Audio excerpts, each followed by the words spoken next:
Proses pembebasan kota Mekah adalah salah satu momen paling monumental dalam sejarah Islam, penuh dengan kebijaksanaan, keberanian, dan rahmat. Peristiwa ini terjadi pada tahun 8 Hijriah, 630 Masehi, setelah bertahun-tahun umat Islam menghadapi penindasan dan peperangan dari kaum Quraisy. Setelah perjanjian Hudaybiyah dilanggar oleh Quraisy, Rasulullah SAW melihat bahwa waktunya telah tiba untuk menyelesaikan konflik ini. Namun, beliau tidak ingin penaklukan dilakukan dengan kekerasan. Dengan kebijaksanaan luar biasa, Rasulullah SAW menyusun strategi untuk memasuki Mekah dengan damai. Sebuah pasukan besar, terdiri dari 10.000 orang Muslim, bergerak menuju Mekah, tetapi tanpa memperlihatkan niat agresi. Ketika pasukan Muslim tiba di pinggiran Mekah, mereka menyalakan ribuan api unggun, membuat kaum Quraisy ketakutan melihat kekuatan besar tersebut. Pemimpin Quraisy, Abu Sufyan, yang awalnya seorang musuh Islam, datang menemui Rasulullah SAW.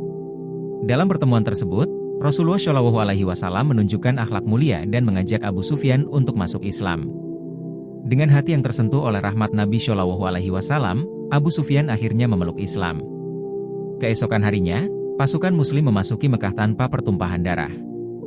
Rasulullah SAW memberikan jaminan keselamatan kepada siapa saja yang berlindung di rumah Abu Sufyan, di dalam Ka'bah, atau di rumah mereka sendiri. Setelah pembebasan kota Mekah, Rasulullah SAW menunjukkan kebijaksanaan, rahmat, dan keteladanan yang luar biasa. Peristiwa ini bukan hanya soal kemenangan militer, tetapi juga transformasi spiritual dan sosial yang mengubah wajah Jazirah Arab. Rasulullah SAW memasuki Ka'bah dengan penuh ketawaduan. Beliau menghancurkan lebih dari 360 berhala yang memenuhi tempat suci tersebut, seraya melantunkan ayat. Dan katakanlah, kebenaran telah datang, dan yang batil telah lenyap. Sesungguhnya yang batil itu pasti lenyap. Quran Surah Al-Isra ayat 81. Ka'bah dikembalikan sebagai tempat ibadah tauhid, pusat penyembahan hanya kepada Allah. Meskipun penduduk Mekah pernah menyiksa, mengusir, dan memerangi kaum muslimin, Rasulullah SAW memberikan ampunan yang luar biasa.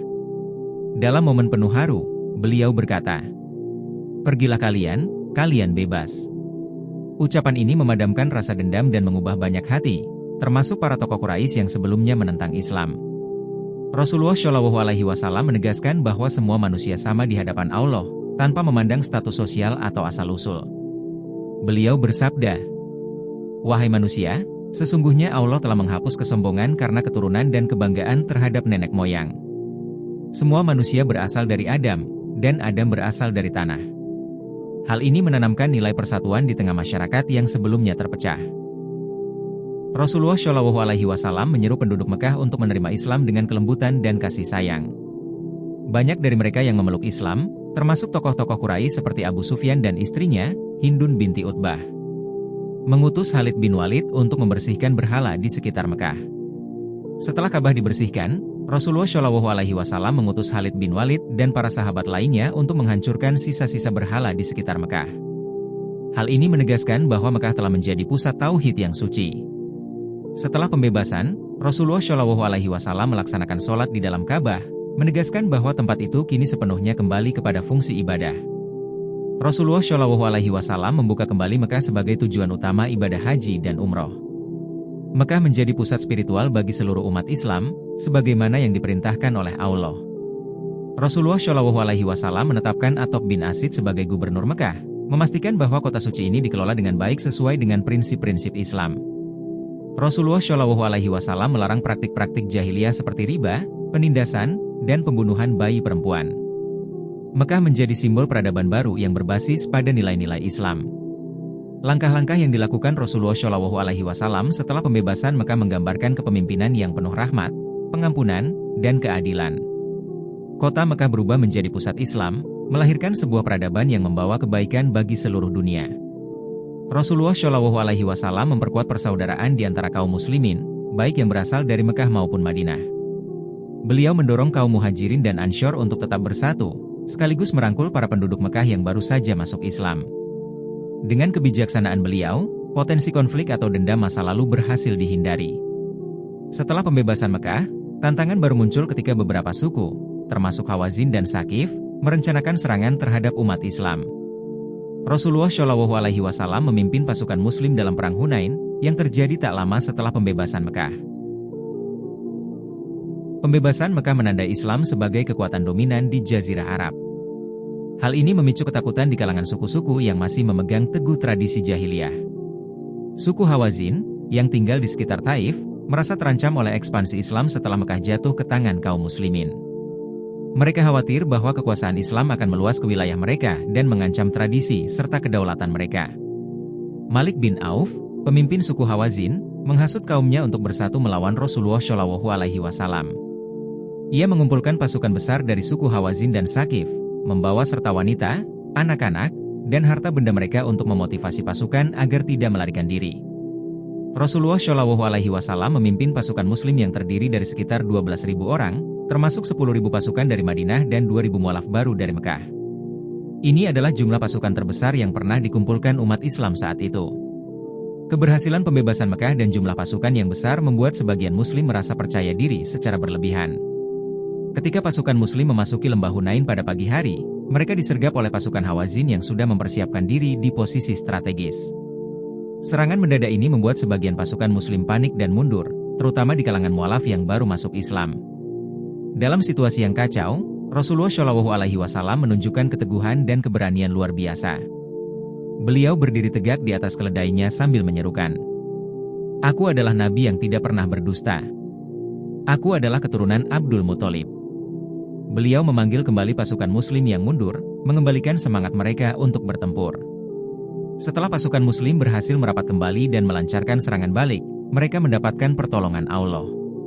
Kaum Muslimin berhasil mengalahkan pasukan Hawazin, dan musuh melarikan diri. Perang Hunain menunjukkan bahwa meskipun Islam menghadapi tantangan besar, dengan iman, strategi, dan kepemimpinan yang kuat, kaum Muslimin mampu mengatasi musuh-musuh mereka. Kemenangan ini semakin memperkuat posisi Islam di Jazirah Arab. Pelajaran dari Perang Hunain adalah, jangan terlalu percaya diri. Allah mengingatkan dalam Al-Quran Surah At-Taubah, bahwa kemenangan bukan karena jumlah pasukan, tetapi karena pertolongannya. Rasa percaya diri berlebihan di awal perang menjadi pelajaran berharga bagi kaum muslimin. Kepemimpinan Rasulullah Shallallahu Alaihi Wasallam yang luar biasa dalam situasi kritis menjadi teladan bagi umat Islam tentang pentingnya keberanian dan keteguhan dalam menghadapi cobaan. Perang Hunain menjadi simbol kemenangan Islam, bukan hanya dalam peperangan fisik, tetapi juga dalam menyatukan hati manusia di bawah naungan tauhid dan keadilan. Setelah kemenangan di Perang Hunain, Rasulullah Shallallahu Alaihi Wasallam dan pasukannya bergerak ke Taif, sebuah kota benteng milik suku Sakif yang dikenal tangguh. Kota ini menjadi tempat perlindungan musuh-musuh Islam yang belum mau tunduk setelah pembebasan Mekah. Rasulullah Shallallahu Alaihi Wasallam memutuskan untuk mengepung Taif dengan tujuan mengakhiri perlawanan mereka dan membawa mereka ke dalam Islam. Pengepungan dimulai dengan strategi yang matang. Pasukan Muslim, yang berjumlah sekitar 12.000 orang, tiba di Taif dan mendapati kota tersebut dipertahankan oleh benteng-benteng kuat serta pasukan Sakif yang siap bertahan. Taif terkenal dengan persenjataan dan posisi geografisnya yang strategis, membuatnya sulit untuk ditaklukkan. Pasukan Muslim menggunakan alat perang seperti manjanik, yaitu ketapel besar untuk menyerang benteng.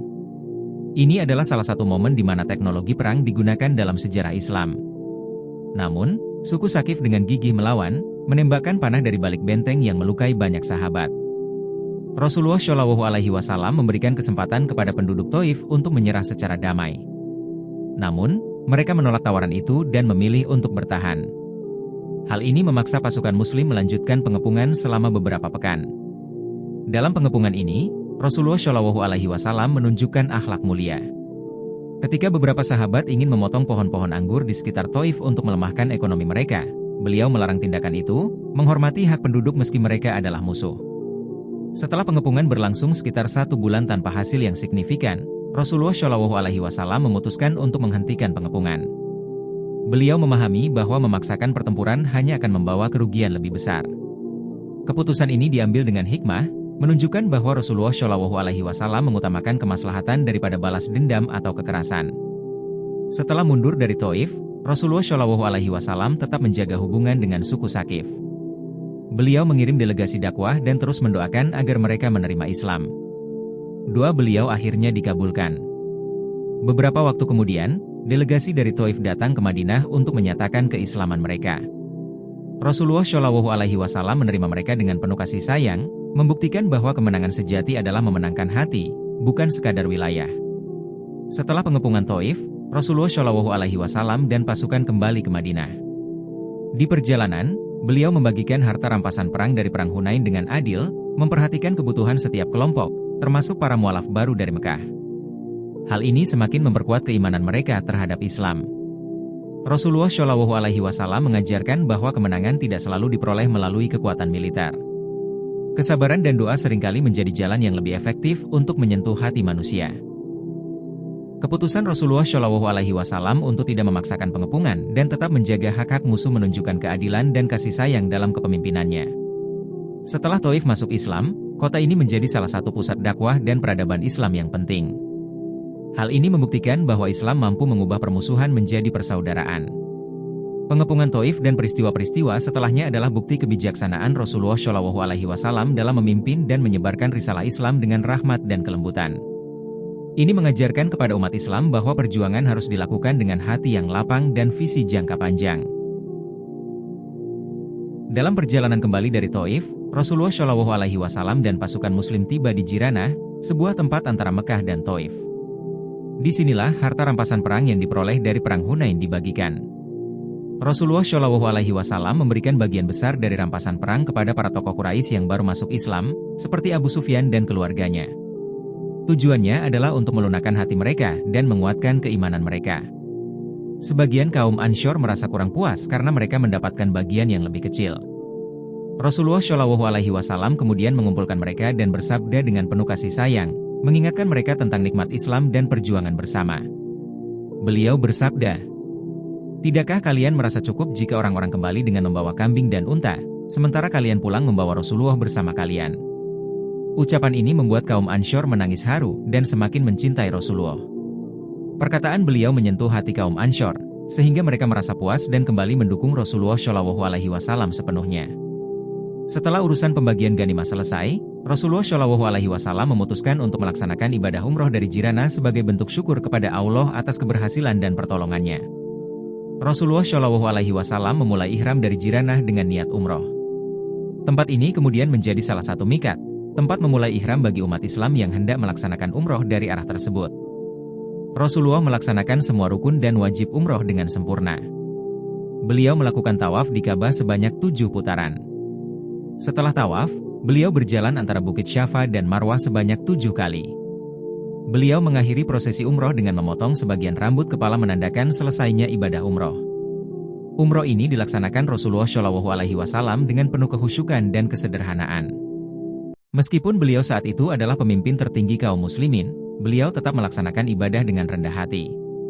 Umrah ini merupakan wujud syukur Rasulullah Shallallahu Alaihi Wasallam atas kemenangan di Perang Hunain dan pertolongan Allah dalam dakwah Islam.